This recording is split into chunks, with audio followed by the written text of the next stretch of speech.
Hi friends, welcome to our channel VVM career makers. SSC constable జీడీలో ఉన్న పోస్టుల కోసము వివిధ రకాల డిపార్ట్మెంట్లో డ్యూటీ ఏ విధంగా ఉంటుంది, ఫెసిలిటీస్ ఏ విధంగా ఉంటుందో దాన్ని బట్టి మనం చాయిస్ పెట్టుకుంటే మనకు నచ్చిన ఉద్యోగం దొరుకుతుంది. చాలామంది ఈ విషయం తెలియక ఏబిసిడిని వరుసగా పెట్టుకురావడంతో మంచి మార్కులు వచ్చిన వారు కూడా మంచి ఉద్యోగం దొరక్క చాలామంది బాధపడి కొంతమంది ఉద్యోగాలు వదిలేసి వెళ్ళిపోయిన వాళ్ళు కూడా ఉన్నారు, నాకు తెలిసిన వాటికి. అందుకని ఈరోజు నేను ఒక నిర్ణయం అయితే తీసుకున్నాను. ఏంటంటే ప్రతి డిపార్ట్మెంట్ కోసం నేను పూర్తిగా డీటెయిల్స్ అయితే చెప్తాను. దానికి ట్రైనింగ్ ఎలాగ ఉంటుంది, డ్రెస్ ఎలాగ ఉంటుంది, డ్యూటీస్ ఏ విధంగా ఉంటాయి, మనకి శాలరీ ఏ విధంగా ఉంటుంది, లీవ్స్ ఏ విధంగా ఉంటాయి, తర్వాత మరి ఫ్యామిలీ ఫెసిలిటీస్ ఉంటుందా లేదా అని పూర్తి డీటెయిల్స్ చెప్పడంతో మీరు చాయిస్ని మీరే ఎంచుకుంటారు లాస్ట్కి వచ్చేటప్పటికి. అందుకని మన వీడియోని ఫస్ట్ నుంచి లాస్ట్ దాకా తప్పకుండా చూడండి. ఈ వీడియోలో ఫామ్ వచ్చేటప్పటికి సెక్రటరియట్ సెక్యూరిటీ ఫోర్సు. దీనికోసం ఇది మనకి లోగో ఏ విధంగా ఉంటుందంటే ఇక్కడ లోగో ఉంటుంది. ఇది గృహ మంత్రాలయం అంటే మినిస్ట్రీ ఆఫ్ హోమ్ అఫైర్స్లో వస్తుంది మనకి ఎస్ఎస్ఎఫ్. ఇది ట్రైనింగ్ ఏ విధంగా ఉంటుందంటే దీని ట్రైనింగ్ 6 months అయితే ఉంటుంది. దీనికి ట్రైనింగ్ ఎవరు ఇస్తారంటే ఇండివిజువల్ ట్రైనింగ్ సెంటర్స్ అయితే దీనికి ఎక్కడా లేవు. ఇది సిఆర్పిఎఫ్ కానీ సెంట్రల్ రిజర్వ్ ఫోర్స్ కానీ వారు ట్రైనింగ్ ఇవ్వడం జరుగుతుంది. ఎక్కువగా మనకు ఢిల్లీ పోలీస్ వారే దీనికి ట్రైనింగ్ ఇవ్వడం జరుగుతుంది. తర్వాత వచ్చి దీనికి డ్రెస్సెస్ విషయంలో వచ్చేటికి 3 రకాల డ్రెస్సులు వేసుకుంటారు వీరు.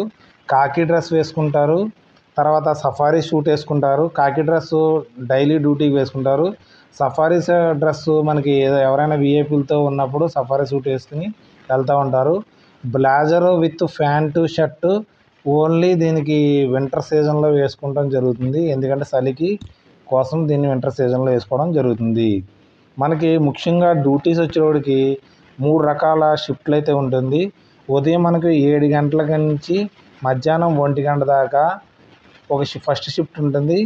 ఇది 6 hours అయితే ఉంటుంది. 6 hours తర్వాత మీకు 18 hours రెస్ట్ అయితే ఉంటుంది. తర్వాత మనకి సెకండ్ షిఫ్ట్ ఉన్నవారైతే మనకి మధ్యాహ్నం 1 గంట కాడ నుంచి సాయంత్రం అంటే రాత్రి 7 గంటల దాకా 6 hours డ్యూటీ చేస్తారు. సెకండ్ షిఫ్ట్ ఇది వీరికి షిఫ్ట్ అయిపోయిన తర్వాత 18 గంటలు రెస్ట్ అయితే దొరుకుతుంది. తర్వాత థర్డ్ షిఫ్ట్ వచ్చేటప్పటికి మనకి రాత్రి 7 గంటల కాడ నుంచి ఉదయం 7 గంటల దాకా చేయడం జరుగుతుంది. 12 గంటల డ్యూటీ అయితే ఒకసారి చేయడం జరుగుతుంది. దీన్ని థర్డ్ షిఫ్ట్. వీరికైతే 36 hours మనకి రెస్ట్ అయితే దొరుకుతుంది. మంచి డ్యూటీస్ అంటే ఇవే. మీకు 6 hours తర్వాత 18 hours రెస్ట్ దొరుకుతుంది 2 షిఫ్ట్లో. 3 షిఫ్ట్లో ఒక నైట్ చేస్తే మనకి 36 hours మనకి రెస్ట్ అయితే దొరుకుతుంది.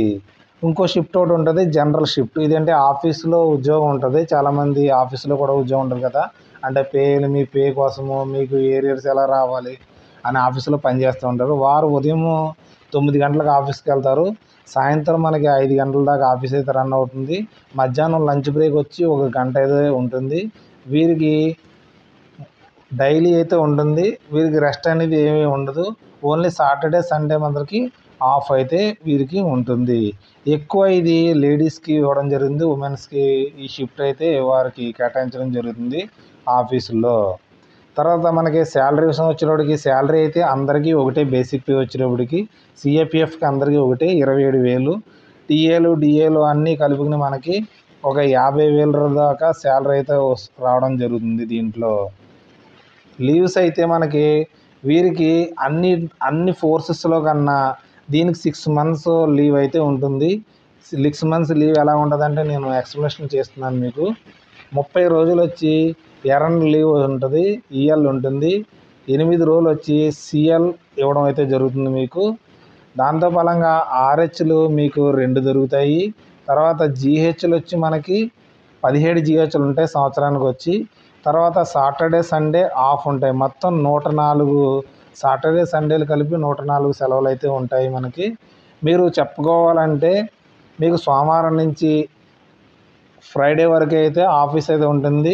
వీక్లో 5 రోజులు మీకు ఆఫీస్ ఉంటుంది కాబట్టి అన్నిటిని కలుపుకొని మేము ఇప్పుడు చెప్పిన EL, CL, RH, GH, Saturday Sunday అన్నీ కలుపుకొని 161 డేస్ లీవ్ దొరుకుతుంది. దాంతో ఫలంగా మీకు మెడికల్ లీవ్లు ఉంటాయి. మనకి 20 మెడికల్ లీవ్స్ ఉంటాయి. మీకు ఎప్పుడైనా ఆరోగ్యం బాగాలేనప్పుడు కూడా ఈ లీవ్లైనా మీరు పెట్టుకోవచ్చు. అన్నిటితో కలిపి మనకి 6 మంత్స్ లీవ్ అయితే ఉంటుంది. మీరు 6 మంత్స్ లీవ్ ఉంటుంది. 12 నెలల్లో జీతం తీసుకుంటారు. 6 నెలలు ఉద్యోగమే చేస్తున్నారు. 6 నెలలు ఉద్యోగం చేయకుండానే మీకు శాలరీ అయితే ఇవ్వడం జరుగుతుంది. అందుకని బెస్ట్ జాబ్ అయితే ఎస్ఎస్సి అనేసి చెప్పుకోవచ్చు. మనకి ఎస్ఎస్ఎఫ్ అని చెప్పుకోవచ్చు. తర్వాత ఫ్యామిలీ ఫెసిలిటీస్ కోసం చూసుకున్నామంటే ఫ్యామిలీ ఫెసిలిటీస్ ఏ విధంగా ఉన్నాయంటే మన క్వార్టర్ తీసుకోవచ్చు. గవర్నమెంట్ క్వార్టర్ అప్లై చేస్తే మీకు 1 నెలలో కానీ 2 నెలల్లో మీకు అలర్ట్ అవుతుంది. అలర్ట్ అయిన తర్వాత మీ ఫ్యామిలీని షిఫ్ట్ చేసుకోవచ్చు. చాలామంది అనుకుంటారు మాకు పెళ్ళి అవ్వలేదు కదా, మా పిల్లల్ని భార్య లేదు కదా, మేము ఎలా పెట్టుకోవచ్చు అని మీ తల్లిదండ్రులు కానీ మీ సిస్టర్ పెళ్ళి కాకపోతే మీ కుటుంబంలో అందరిని మీ మీద ఎవరెవరు డిపెండ్ అయ్యారో వారందరినీ మీరు క్వార్టర్స్లో అయితే పెట్టుకోవచ్చు. అవకాశం ఉంది. పెళ్ళైన వారు ఓ ఫ్యామిలీ పెట్టుకోవచ్చు, పిల్లల్ని కూడా పెట్టుకోవచ్చు, తల్లిదండ్రులు కూడా పెట్టుకోవచ్చు. లేని వారు కూడా చాలామందికి తెలియదు మనకు ఫ్యామిలీ పెట్టుకోవడం ఉంటుందా ఉండదా అనేసి. అయితే ఫ్యామిలీ పెట్టుకోవచ్చు. వీరికి ఫ్యామిలీ క్వార్టర్స్ ఇస్తే మనకి హెచ్ఆర్ఏ మీ శాలరీ నుంచి కట్ అయిపోద్ది. హౌస్ రెంట్ అలవెన్స్ మీకు రాదు. ఎందుకంటే క్వార్టర్ గవర్నమెంట్ ఇస్తుంది కాబట్టి మీకు ఇది ఫెసిలిటీస్ అయితే కట్ చేయడం జరుగుతుంది మీకు. తర్వాత వచ్చి మనకి జాబ్ లొకేషన్ ఎక్కడ ఉంటుందంటే ఇది జాబ్ లొకేషన్ ఢిల్లీలో ఉంటుంది. ఎందుకంటే సెక్రటరియట్ ఉద్యోగం కాబట్టి ఢిల్లీలోనే ఉంటుంది. వేరే చోటన ఎక్కడ ఉండదు. ఢిల్లీలో సెక్రటరియట్ ఒక పాయింట్లు 2, 3, 4, 5 పాయింట్లు వేరు చోట్ల ఉంటుంది కాబట్టి ఢిల్లీ కూడా పెద్దది కాబట్టి వేరు చోట్ల ఉంటుంది కదా. మీకు ఒక పాయింట్ నుంచి వేరే పాయింట్కి పోస్టింగ్లు అయితే జరుగుతూ ఉంటాయి. ఒక ఫస్ట్ పాయింట్లో ఉంటే రెండో పాయింట్లో ఉంటే ఫస్ట్ పాయింట్లోకి అలా వేరు పాయింట్లకి పోస్టింగ్ జరుగుతుంది. లొకేషన్ మాత్రం మీకు ఢిల్లీ పర్మనెంట్గా అయితే ఢిల్లీలో ఉంటారు. దీనివల్ల మీరు ఢిల్లీలో ఉండడం వలన మీరు పార్ట్ టైం జాబ్ కూడా చేసుకోవచ్చు రెస్ట్ టైంలోను. తర్వాత మీరు ఏదైనా హైయర్ ఎడ్యుకేషన్ చదవాలని హైయర్ ఎడ్యుకేషన్ చదువుకోవచ్చు. ఏదైనా మంచి జాబ్లు ఐఏఎస్, ఐపీఎస్ ప్రిపేర్ అవ్వాలంట ముఖర్జీ నగర్లో కోచింగ్ సెంటర్లు ఉంటాయి కాబట్టి అక్కడ కూడా వెళ్ళి మీరు ప్రిపరేషన్ అయ్యి మీరు ఏదనుకున్న గోలు సాధించడానికి ఇదైతే ఉంటుంది. ఒకవేళ 10వ తరగతి చదివి మీరు దీనికి జాయిన్ అయిపోయారు అనుకోండి, మీరు అక్కడే ఇంటర్మీడియట్ చేయొచ్చు. యూనివర్సిటీలు అన్నీ అక్కడే ఉన్నాయి. తర్వాత డిగ్రీ కూడా చేయొచ్చు, పీజీ కూడా చేయొచ్చు, పిహెచ్డీ కూడా చేయొచ్చు. వేరే మంచి గవర్నమెంట్ జాబ్స్ దీనికన్నా పెద్ద శాలరీ ఉన్న గవర్నమెంట్ జాబ్స్ కూడా ఐఏఎస్, ఐపీఎస్ లేకపోతే మీరు SI, Delhi police, sub inspector మీకు నచ్చిన గవర్నమెంట్ జాబు సంపాదించే అవకాశం ఉంటుంది. లేకపోతే మాకు చదువుకోవాలని ఇంట్రెస్ట్ లేదనుకోండి, ఒక మంచి బిజినెస్ పెట్టుకుని కూడా డెవలప్ అయ్యే అవకాశం ఈ ఎస్ఎస్ఎఫ్లోనే మీకు ఉంటుంది. అందుకని ఇలాంటి జాబ్ని మీరు మిస్ చేసుకోకూడదు. తర్వాత వచ్చి మెడికల్ ఫెసిలిటీస్లో ఫ్రీగా ఉంటుంది. సిహెచ్ఎస్ఎల్ కార్డు ఉంటుంది. సెంట్రల్ గవర్నమెంట్ హెల్త్ స్కీమ్ అనేసి ఒక కార్డు అయితే ఇవ్వడం జరుగుతుంది.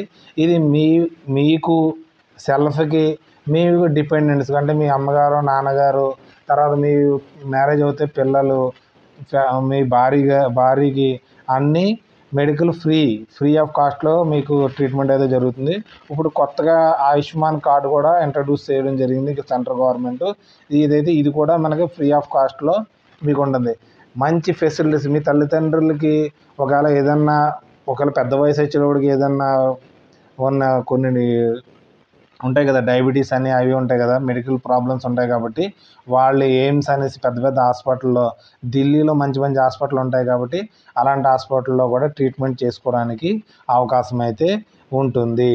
మనకు ప్రమోషన్ విషయం వచ్చేటప్పటికి ఇదైతే ప్రమోషన్ చాలా లేటుగా వస్తుంది.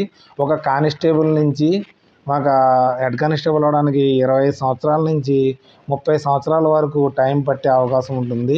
దీంతో పోల్చుకుంటే మీకు బాకీ ఫోర్సెస్లో పోల్చుకుంటే దీంట్లో మనకి ప్రమోషన్ లేటుగా ఉంటుంది. ఎందుకంటే సిఏఎస్ఎఫ్, బిఎస్ఎఫ్, ఐటీబీపీ, ఎస్ఎస్పిలో ప్రమోషన్ కొద్దిగా ఫాస్ట్గా అయితే ఉంటుంది. దాంట్లో పోల్చుకుంటే మనకి ప్రమోషన్ లేటుగా ఉంటుంది. ఈ ప్రమోషన్ మనకి మీరు ఫుల్గా మీకు వయసు 60 సంవత్సరాలు వచ్చేదాకా మీరు ఈ జాబ్ అయితే చేసుకోవచ్చు. ఇది అప్ టు మీరు కానిస్టేబుల్ నుంచి ఇన్స్పెక్టర్ దాకా మీకు ప్రమోషన్లు అయితే వస్తుంది. ఇంకోటి ఏంటంటే దీంట్లో డైరెక్ట్ సబ్ ఇన్స్పెక్టర్ సిపిఓకి రావడానికి అయితే ఉండదు. దీంట్లో కానిస్టేబుల్ జీడీ రిక్రూట్మెంట్ అవుతారు. రిక్రూట్మెంట్ అయ్యి లాస్ట్కి మీకు ఇన్స్పెక్టర్ దాకా అవకాశం ఉంటుంది, ప్రమోషన్ అయ్యేదాకా. అంతేగాని డైరెక్ట్ ఎంట్రీ సబ్ ఇన్స్పెక్టర్ ఉండవు. బాకీ ఫోర్సెస్లో ఏంటంటే సిఎస్ఎఫ్లో, బిఎస్ఎఫ్లో, ఎస్ఎస్బిలో, ఐటీబీలో ఏంటంటే ఎస్ఐ డైరెక్ట్ ఎంట్రీ ఉంటుంది కాబట్టి ఒక కానిస్టేబుల్ నుంచి ఒక ఇన్స్పెక్టర్ అవడానికి చాలా కష్టం అవుతుంది. కాబట్టి దీంట్లో అయితే మీరు కంపల్సరీ పూర్తిగా ఉద్యోగం చేస్తే మాత్రం మీరు ఇన్స్పెక్టర్ దాకా అవ్వచ్చు. దీంట్లో జీఓస్ ఉంటారు, గెజిటెడ్ ఆఫీసర్. మీకు దీనికి ఎలా వస్తారంటే డిప్యుటేషన్ బేస్లో రావడం అయితే జరుగుతుంది. ఏదైనా ఫోర్సెస్ నుంచి డిప్యుటేషన్లో వస్తారు, 2 years 3 years ఉంటారు. వారైతే అక్కడి నుంచి వెళ్ళిపోవడం అయితే జరుగుతుంది. ముఖ్యంగా వచ్చేటప్పటికి ఏంటంటే వెపన్స్ ఏ విధంగా ఉంటాయి, ఎటువంటి వెపన్స్ యూజ్ చేస్తారు అని మీకు చాలామంది డౌట్గా ఉంటుంది. దీనికైతే వెపన్ అసలు లేనే లేదు. వితౌట్ వెపన్లో డ్యూటీ చేయాలి. ఓన్లీ స్టిక్ ఉంటుంది, మీకు లాఠీతో మీకు డ్యూటీ అయితే ఉంటుంది. ఇలాంటి వెపన్ లేపడం వల్ల మీకు మెంటల్ ప్రెషర్ ఉండదు, స్ట్రెస్ ఉండదు. కాబట్టి వెపన్ ఉంటే స్ట్రెస్ ఉంటుంది. ఎవడైనా వెపన్ తీసుకెళ్ళిపోతాడేమో అనేసి ఉంటుంది. మనం ఫైరింగ్ చేయాలంటే మన సీనియర్ని అడగాలి, లేకపోతే ఏ సిచ్యువేషన్లో మనం ఉంటామని తెలియదు. కాబట్టి వెపన్ లేదు కాబట్టి ఎటువంటి టెన్షన్ లేకుండా మీ షిఫ్ట్లు 3 షిఫ్ట్లు ఉంటాయి. మీరు షిఫ్ట్ డ్యూటీ చేసి వెళ్ళిపోతారు. సివిల్ లైఫ్ లాగా ఉంటుంది మీ లైఫ్. వచ్చేటోడికి సివిల్ లైఫ్ అనేసి చెప్పవచ్చు. తర్వాత మనకు వచ్చేటోడికి రేషన్ మనీ ఏంటంటే అందరికీ సిఎస్ఎఫ్, బిఎస్ఎఫ్, ఎస్ఎస్బి, ఐటీబీ వాళ్ళకి రేషన్ మనీ మనకి ఒక 4,600 రూపాయలు శాలరీలు అయితే రావడం అయితే జరుగుతుంది. ఈ ఎస్ఎస్ఎఫ్లో రేషన్ అయితే ఉండదు. ఇది ఒకటే మైనస్ పాయింట్ దీనికైతే చెప్పవలసిందిగా మీకు తెలుస్తున్నాను. డిపార్ట్మెంట్లో ఏమేమి ఉంటాయి, లీవ్స్ కోసం, ప్రమోషన్ కోసం అన్నీ చెప్పిన తర్వాత నేను లాస్ట్కి ఒక కన్క్లూషన్కి అయితే రావడం అవుతుంది. ఏ విధంగా చాయిస్ పెట్టుకోవాలి, నేను నా పిల్లలు కానీ, నా ఫ్రెండ్స్ కానీ, నా కొలీగ్స్కి అయితే ఇది ఫస్ట్ చాయిస్ అయితే పెట్టుకోండి. మీరు కూడా నా సబ్స్క్రైబర్స్ కాబట్టి మీ మీద దృష్టి పెట్టి మీ పిల్లలకు కూడా కంపల్సరీ చెప్పండి ఇది ఫస్ట్ చాయిస్ పెట్టుకోమని. చాలామంది పిల్లలకు తెలియదు. ఫాస్ట్గా వచ్చింది అప్లికేషను, ఈరోజు నేను అప్లికేషన్ అప్లై చేసేస్తాను, ఏదో ఒకటి పెట్టేస్తాను అనుకుంటా. అందుకని ఒకవేళ అలా అప్లై చేసిన పిల్లలు ఉంటే వారికి కరెక్షన్ మనకి 8వ తారీఖు నుంచి 10వ తారీఖు దాకా కరెక్షన్ చేసుకునే ఫెసిలిటీస్ మనకి ఎస్ఎస్సి మనకి ఇచ్చింది. కాబట్టి ఆ ఫెసిలిటీస్ని యూజ్ చేసుకోండి. చాలామంది ఇప్పటికి ఈరోజు 3 days అయింది నోటిఫికేషన్ వచ్చింది. చాలామంది అప్లోడ్ చేసేస్తారు త్వరగా, ఏంటంటే వెబ్సైట్ ఖాళీ ఉండదు అనేసి. అలా చేసిన వారైతే వారికి కరెక్షన్ విండో ఓపెన్ అవుతుంది. మనకి ఎప్పుడు ఓపెన్ అవుతుంది, 8వ తారీఖు నుంచి 10వ తారీఖు దాకా 3 రోజులు అయితే ఓపెన్ అవుతుంది. కాబట్టి అప్పుడు మీ ఆప్షన్ని నా వీడియోలో ఇంకా నేను నెక్స్ట్ వీడియోలు కూడా చేయడం జరుగుతుంది. ఆప్షన్ ఏ విధంగా పెట్టుకోవాలనేసి నేను ఫుల్గా చెప్పడం జరుగుతుంది. ఎందుకంటే బాగా లెంత్ అయిపోతుంది వీడియో. కాబట్టి ఈ వీడియోలో ఓన్లీ ఎస్ఎస్ఎఫ్ కోసం చెప్పాను. తర్వాత వీడియోలో సిఎస్ఎఫ్ కోసం, బిఎస్ఎఫ్ కోసం, ఎస్ఎస్బి కోసం, తర్వాత వచ్చి మనకి ఐటీబీపీ కోసం, తర్వాత అస్సాం రైఫిల్స్ కూడా నేను చెప్పడం జరుగుతుంది. నేనైతే మాత్రం మీకు చెప్పడం జరుగుతుంది. ఏం చెప్తున్నానంటే ఎస్ఎస్ఎఫ్ ఫస్ట్ చాయిస్ పెట్టండి. ఫస్ట్ చాయిస్ అంటే ఏ పెడతాను సార్ అంటే ఏమంటే మళ్ళీ బిఎస్ఎఫ్ ఉంది అక్కడ, ఏ పెట్టకూడదు. మీరు ఫస్ట్ చాయిస్లో ఫస్ట్ హెచ్ని మీరు ఎంచుకోవాలి. ఫస్ట్ చాయిస్లో హెచ్ని ఎంచుకోండి. చాయిస్ ఇచ్చేటప్పుడు హెచ్ పెట్టుకోండి. చాలామంది తెలియక ఏబిసిడీలు పెడతారు, తర్వాత ఉద్యోగం చేయకుండా వెళ్ళిపోతూ ఉంటారు. అందుకని అలాంటి తప్పులు మీరు చేయకూడదని, నా సబ్స్క్రైబర్లు చేయకూడదనేసి నేను ఈ వీడియో అయితే చేస్తున్నాను. మీరు ఫుల్ లెంత్ వీడియో చూసిన తర్వాత ఈ ఇన్ఫర్మేషన్ నచ్చినట్టయితే మా ఛానల్ని లైక్ చేయండి, సబ్స్క్రైబ్ చేసుకోండి. మొదటగా చూస్తున్నారు, షేర్ చేయండి. ఇది చాలా ఇంపార్టెంట్. షేర్ చేయండి. ఎందుకంటే మిమ్మల్ని రిక్వెస్ట్ చేస్తున్నాను. ప్రతిదానికి నేను రిక్వెస్ట్ చేయను. ఈ వీడియోని అయితే షేర్ చేయండి. ఎందుకంటే మీ పిల్లలు ఉద్యోగం చేసి ఉద్యోగంలో జాయిన్ అయిపోయి లోపల కుమిలిపోతూ ఉంటారు. నాకు తగ్గ ఉద్యోగం కాదని. ఇలాంటి జాబ్ వస్తే వాళ్ళు ఉద్యోగం మంచి చేస్తారు, తర్వాత చిన్న ఉద్యోగం అనుకుంటారు, తర్వాత పెద్ద ఉద్యోగం వచ్చే అవకాశం ఉంటుంది. కాబట్టి మీ ఫ్రెండ్స్కి, కొలీగ్స్కి అందరికీ అయితే షేర్ చేయండి. మీకు కావాలంటే వాట్సాప్ స్టేటస్లో కూడా పెట్టుకోండి, ఇన్స్టాగ్రామ్లో పంపించండి, ఫేస్బుక్లో పంపించండి. ఇలాంటి ఇన్ఫర్మేషన్ వీడియోని షేర్ చేయడం వల్ల చాలామందికి ఉపయోగపడుతుంది. Thanks for watching my channel. Bye.